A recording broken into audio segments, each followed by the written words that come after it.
저는 아침에 새벽 예배가 끝나면 한 2-3시간씩 기도합니다.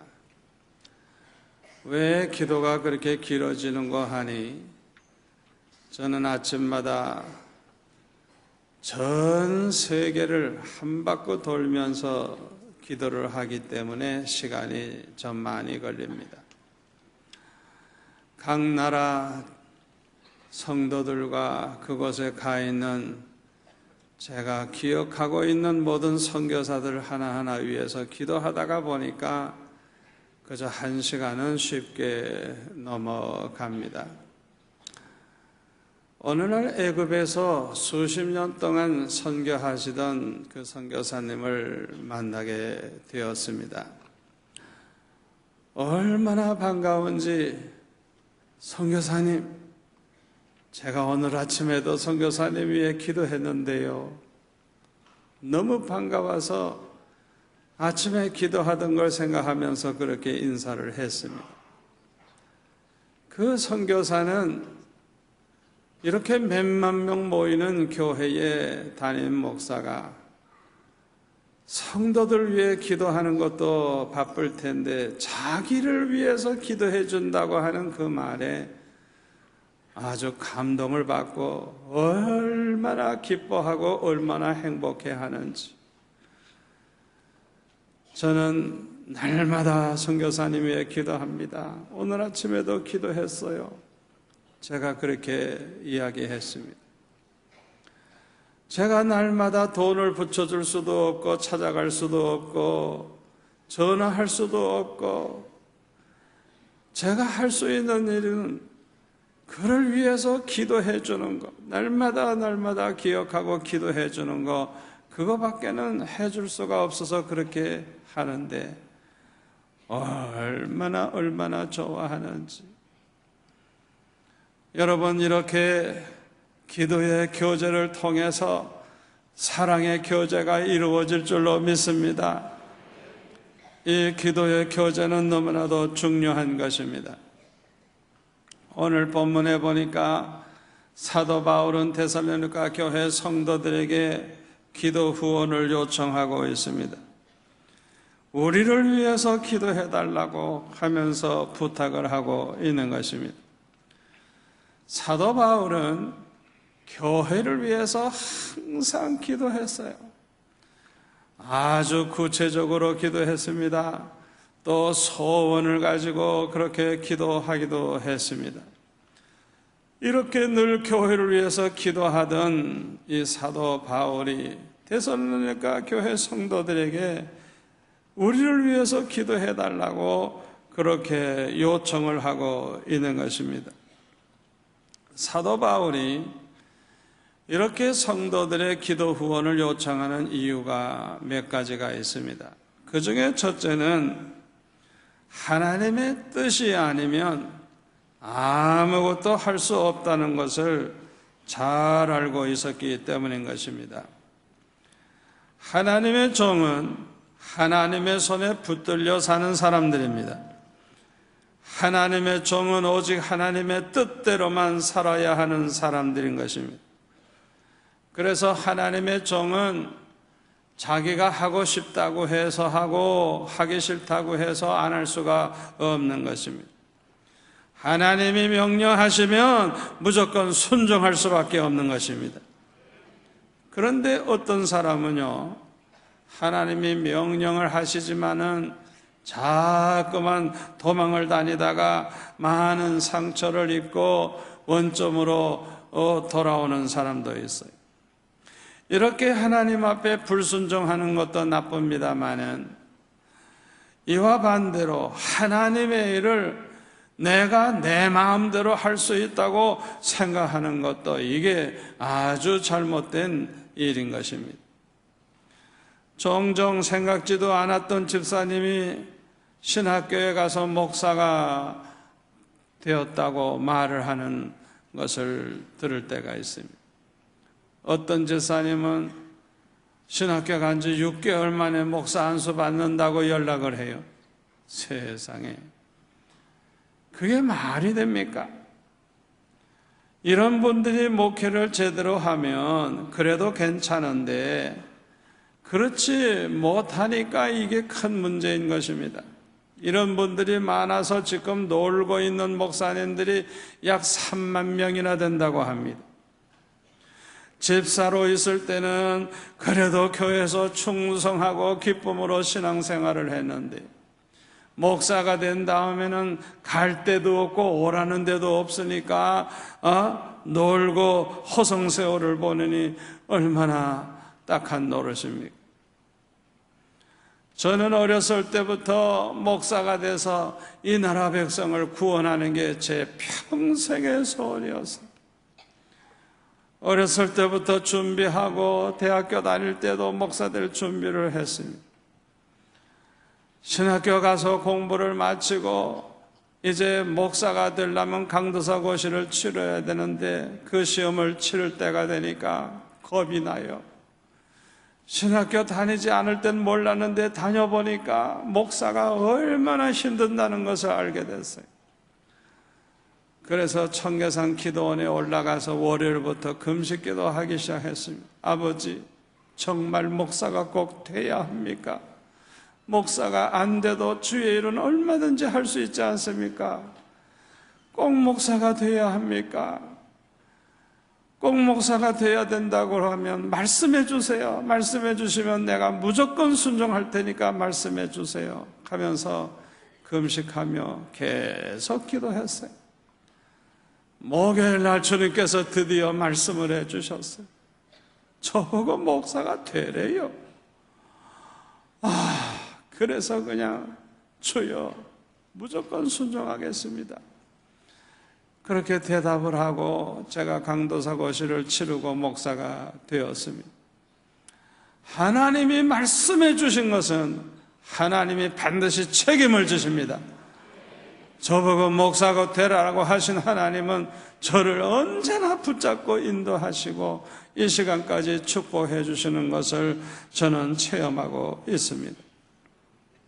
하나님의 종은 무엇을 하든지 주의 뜻을 따라야 합니다. 야고보서 4장 13절에 보면 야고보 사도는 오늘이나 내일이나 우리가 어떤 도시에 가서 거기서 1년을 머물며 장사하여 이익을 보리라 하는 이런 사람들에게 아주 이렇게 경고의 말씀을 했습니다. 내일 일을 너희가 알지 못하는도다. 너의 생명이 무엇이냐? 너희는 잠깐 보이다가 없어지는 안개니라. 너희가 도리어 말하기를 주의 뜻이면 우리가 살기도 하고 이것이나 저것을 하리라 할 것이거늘 이제도 너희가 허탄한 자랑을 하니 그러한 자랑은 다 악한 것이라 그랬어요. 그렇습니다. 우리는 오직 주의 뜻이면 살게 될 것이고 주의 뜻이면 이것도 하고 저것도 할 것이라고 그렇게 말을 해야 될 줄로 믿습니다. 두려운 것은요, 주의 뜻을 모르고 행하는 거예요. 더욱더 두려운 것은요, 주님의 뜻을 거스리는 것입니다. 그러므로 사도 바울은 이런 실수를 하지 않기 위해서 성도들의 기도 후원을 요청하고 있는 것입니다. 두 번째로 사도 바울은 담대하게 능력 있게 복음을 전파해서 하나님의 말씀이 잘 퍼져나가게 되고 영광스럽게 되기를 소원하는 마음이 있었기 때문에 기도 후원을 요청했던 것입니다. 우리가 똑같은 말씀을 전해도요, 그 말씀 전할 때의 그 마음 상태에 따라서 그 효과가 얼마나 달라지는지 모릅니다. 그래서 설교 전에 기도 준비를 많이 하는 것입니다. 설교 준비가 좀 부족해도요, 기도로 준비를 많이 하면 은혜 충만한 가운데 그 말씀을 전하다가 보면 아주 은혜가 넘치는 것을 경험할 수가 있는 것입니다. 그래서 사도 바울은 기도하면서 말씀을 선포하지만 그래도 부족하기 때문에 성도들의 기도 후원을 요청을 한 것입니다. 저는 종종 여러 교회 가서 부흥회를 인도합니다마는 그 교회가 얼마나 기도로 준비했느냐에 따라서 분위기가 영 다릅니다. 기도 준비를 많이 한 교회 가면요, 아예 첫날부터 그냥 꽉 찹니다. 그냥 분위기도 좋고요, 얼마나 은혜로운지 몰라요. 지난번 미국에 갔을 때 어떤 교회는 무릎으로 세워진다고 제가 쓴 책을 교역자들로부터 시작해서 전 교인이 미리 다 읽고 그러면서 기도로 준비를 했어요. 이분들은 가서 보니까 이미 은혜 충만해 그냥.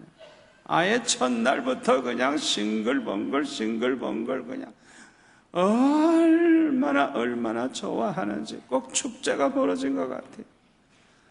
첫 시간부터 차고 넘치는 가운데 얼마나 은혜를 받는지. 참 그런 교회 가서 집회 인도하면 너무너무 행복해요. 그러나 기도 준비가 없는 교회 가서 집회를 하면요, 얼굴을 이렇게 보면 꼭 다 그냥 마귀사춘 같아요. 그냥 꼭 영탄공장 들어갔다 나온 것 같아요. 왜 그렇게 얼굴이 시커멓고 화들이 나 있고 왜 그렇게 분위기가 싸늘한지. 아예 그냥 보따리 싸고 돌아가고 싶어요. 똑같은 부흥회도 얼마나 기도의 준비가 있었느냐에 따라서 이렇게 차이가 나는 것입니다. 여러분, 이 시간 우리가 예배 드리는 이 시간에도 우리 중보기도 팀들은 얼마나 열심히 기도하고 있는지 모릅니다. 이 예배가 은혜롭게 되기 위해서, 말씀의 은혜 받기 위해서 기도하는 성도들이 있어요.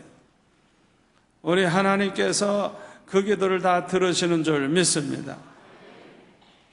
유명한 무디 목사님에게서 목사님들이 찾아와 가지고 교회를 부흥시키는 비결이 뭡니까? 이렇게 질문을 하니까 대답을 이렇게 했다고 합니다. 간절히 기도하는 사람이 하루에 5번씩만이라도 아주 진실한 마음으로 기도하는 그런 사람들이 20명만 있으면 당신의 교회는 부흥됩니다. 그렇게 대답을 했다고 합니다.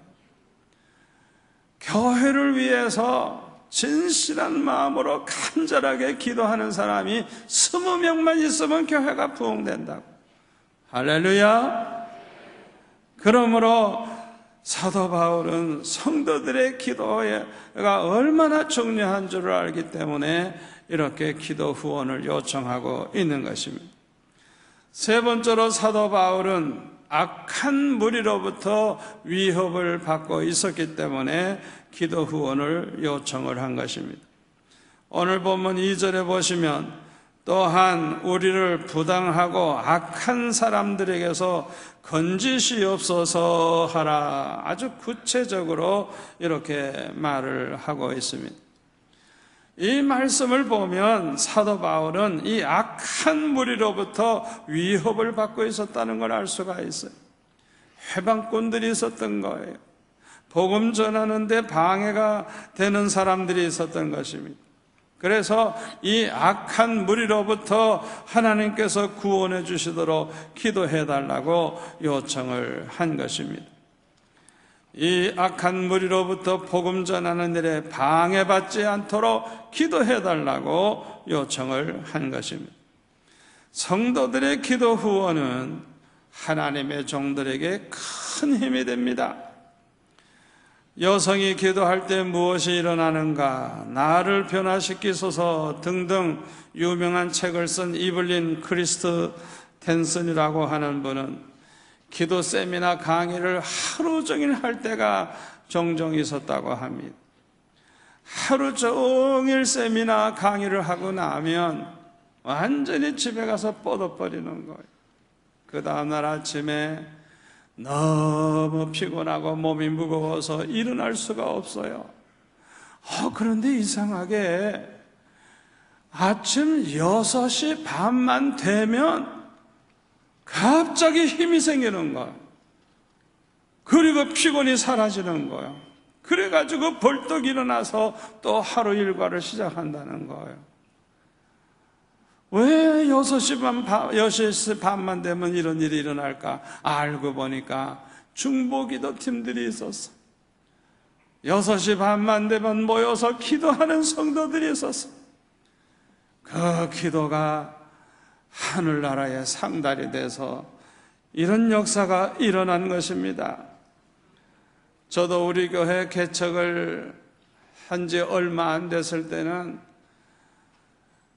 주일 낮 저녁 설교, 수요일 저녁 설교, 또 새벽 예배 설교 7번, 금요 철학기도 적어도 10번 이상 설교를 합니다.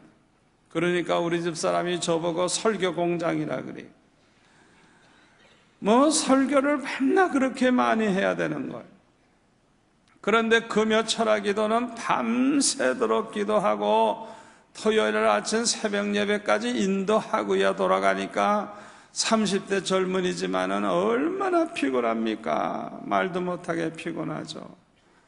토요일 날 아침에 잠시 눈 붙이고 일어나가지고 설교 준비를 이제 주일 새벽, 낮, 저녁 3편 설교를 마무리를 해야 되는데 얼마나 피곤한지 그냥 앉기만 하면 졸아요. 그냥 졸아요. 그냥 졸아. 졸리는데 어떡해요?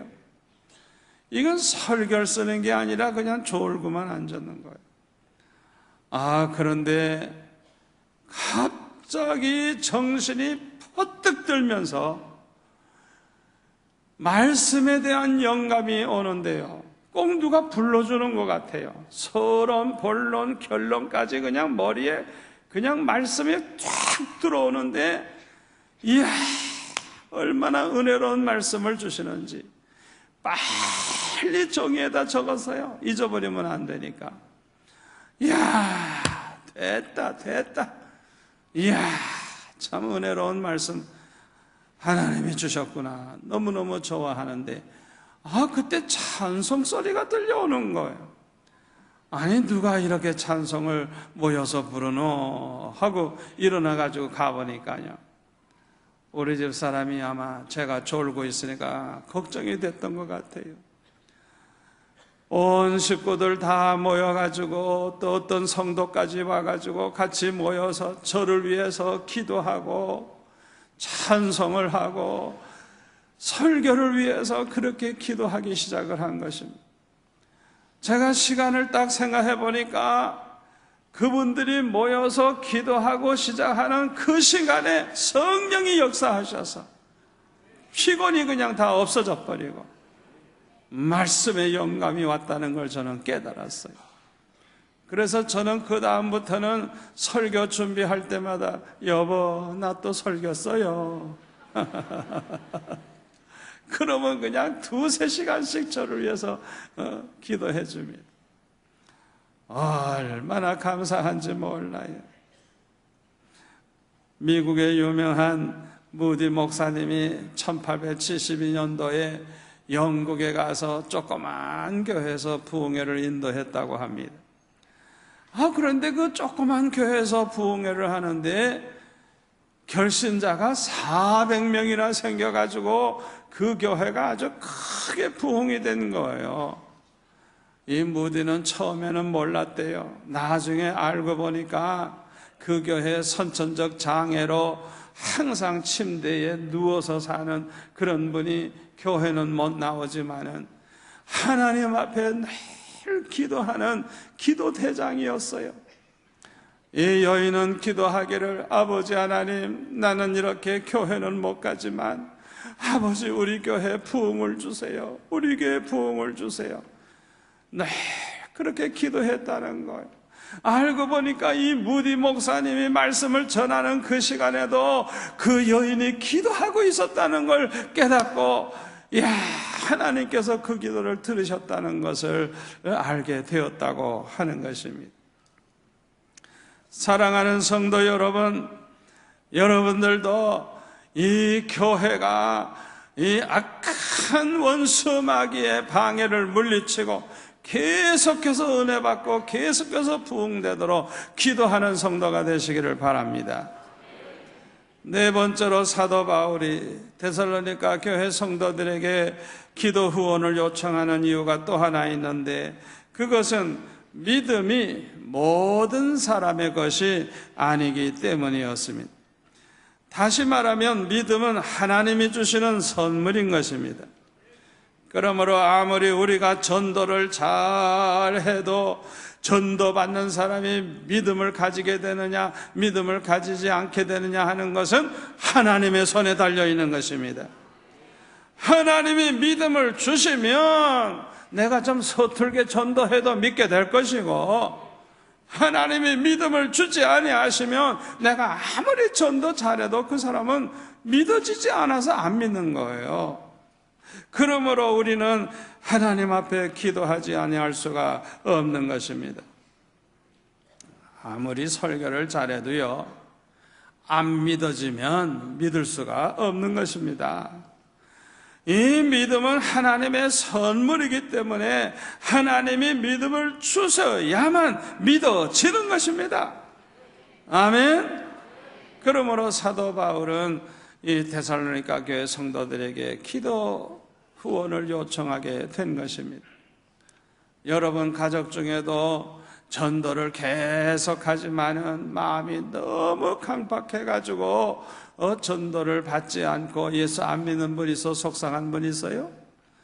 그런 사람이라도요, 하나님께서 한번 역사하시고 그 마음에 믿음을 주시면 돌아옵니다. 아멘. 하나님이 한번 역사하시면 되는 거예요. 하나님이 믿음을 주시기만 하면 되는 거예요. 그렇기 때문에 우리는 기도해야 되는 것입니다. 저는 목회를 하면 할수록요, 이 목회를 성령께서 하신다는 것을 깨닫게 돼요. 교회를 세우시는 것도 성령의 역사요, 교회를 부흥케 하는 것도 성령의 역사요, 또 복음을 들을 때 마음을 열고 복음을 받아들이게 하는 것도 성령께서 하시는 일인 것입니다. 사도행전 16장 12절에 보면은 사도 바울이 빌립보에 갔을 때 안식일 날 이제 기도할 장소를 찾으러 강가에 갔더니 마침 여인들이 모여 있었어요. 그들에게 복음을 전했더니 그 중에 루디아라고 하는 여인은 주의 영이 그 마음문을 열어서 복음을 받아들이게 하셨어요. 그래서 그 루디아와 온 가족이 다 세례를 받았어요. 그뿐만 아니라 이 바울에게 말하기를, 만일 나를 주 믿는 자로 알거든 내 집에 들어와 유하라 하면서 아주 강건해서 머물게 함으로써 결국은 그 집에서 며칠 동안 보내는 가운데 이웃집까지도 막 오고 그냥 사람들이 늘어나가지고 결국 빌립보 교회가 생겨나게 된 것입니다.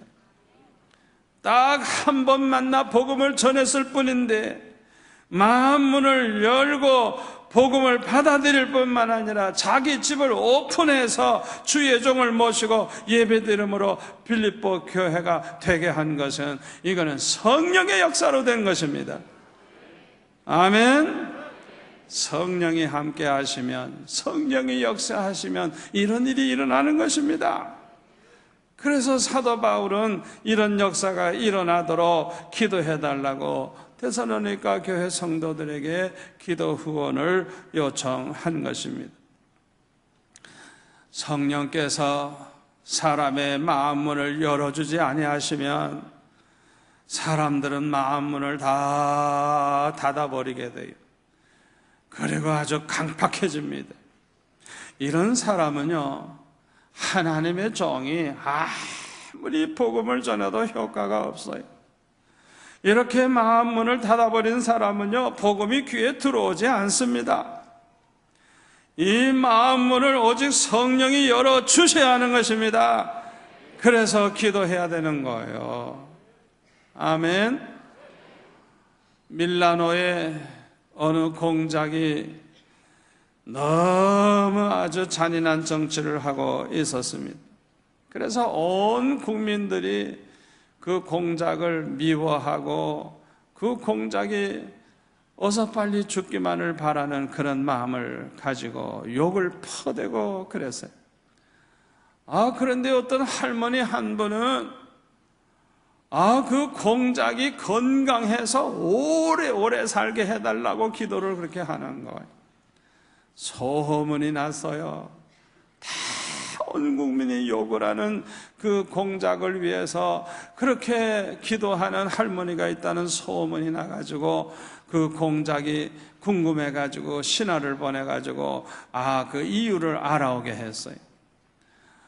그랬더니 이 할머니가 무슨 얘기를 하는 거 하니, 옛날에 이 밀라노를 다스리던 그 지도자가 얼마나 악질인지 온 백성들이 빨리 죽기를 바라고 또는 물러나기를 바랐는데 정말 죽더래요. 그래가지고 그 다음 사람이 왔는데 좀 나아질 줄 알았더니 더 악질이 왔더래요.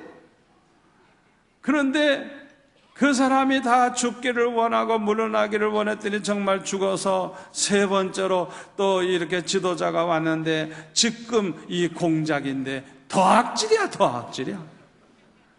그러니까 이 사람 죽고 떠나면 이보다 더한 악독한 지도자가 올 것이니까 이 할머니는 제발 오래 살게 해달라고, 건강하게 해달라고 기도한다는 그런 말을 듣게 되는 거예요. 이 말을 듣는 순간에 성령이 역사하셔가지고 자기 죄를 깨닫고 회개하고 이 사람이 예수 믿고 변화가 돼서 너무나도 좋은 지도자가 되었다고 하는 것입니다. 이렇게 악독한 지도자라도 성령이 역사하시면 회개하고 예수 믿을 줄 믿습니다. 오늘 본문 3절에 보니까 사도 바울은 기도 후원을 요청하는 동시에 이 데살로니가 교회를 위해서 이렇게 기도하고 있습니다. 주는 미쁘사 너희를 굳건하게 하시고 악한 자에게서 지키시리라.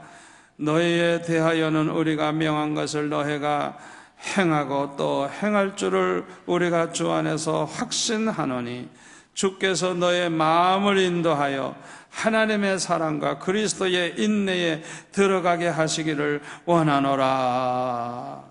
이렇게 기도를 했습니다. 이렇게 기도함으로 데살로니가 교회 성도들의 기도와 사도 바울의 기도가 합쳐지는 것입니다.